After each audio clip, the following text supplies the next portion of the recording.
It is impossible to overestimate the part he played in leading us to victory, or the debt that we all owe him.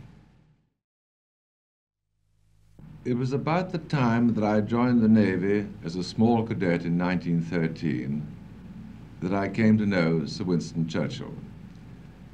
At that time, he was the First Lord of the Admiralty, and my father was the First Sea Lord, and so it happened that when I came home on leave, I had an opportunity of seeing him.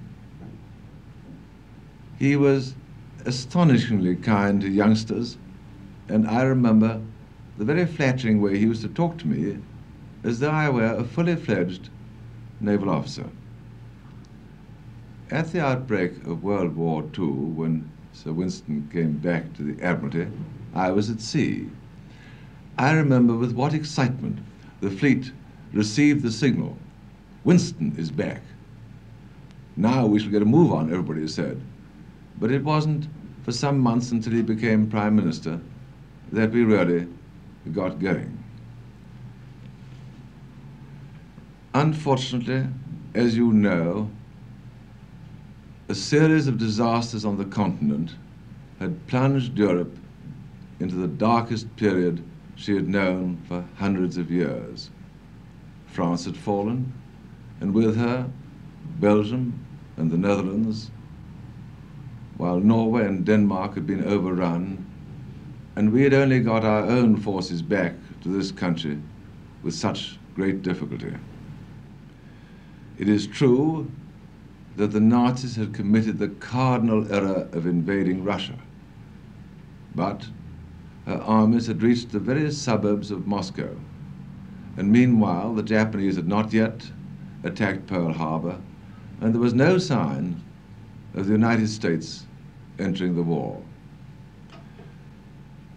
The outlook in the autumn of 1941 was therefore a bleak one, and I do not think that there have been many people in every country of the world who did not think that there was no chance of the British ever resuming again the initiative.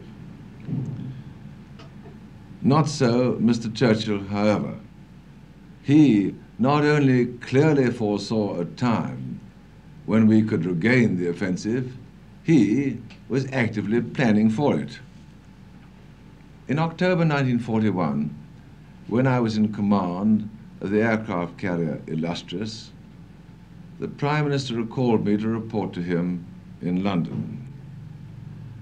His words when I saw him made such an impression on me of unconquerable determination that I have remembered the gist of them to this very day. "You will take over the command of combined operations from Admiral Keyes," he said. "You will continue the commando raids, for they are essential for the morale of our people and our allies. But your primary object will be to prepare for the great invasion, for unless we land on the continent and beat the Germans on land, we will never win this war. All the other headquarters in this country are thinking defensively. Your object will be to think only offensively, to restore the spirit of the offensive. You will devise the techniques, and you will find the appliances and the appurtenances and the landing craft which we will need. You will set up training centers at which the three services can be trained to act as one. And you will organize the bases from which we can launch the great operation. In fact, we will turn England from a bastion against Nazi invasion to a springboard from which we can launch our own." I was to have many dealings with him after that, not only during my time at Combined Operations, for we were directly responsible to him as the Minister of Defense, but also when I was in command in Southeast Asia. Never did I find him depart in the smallest degree from the spirit of the offensive that sustained him, and he inspired us all through his example. He was a constant source of novel and invigorating ideas, though by no means all of these were practicable, and certainly not all of them could have been carried out simultaneously.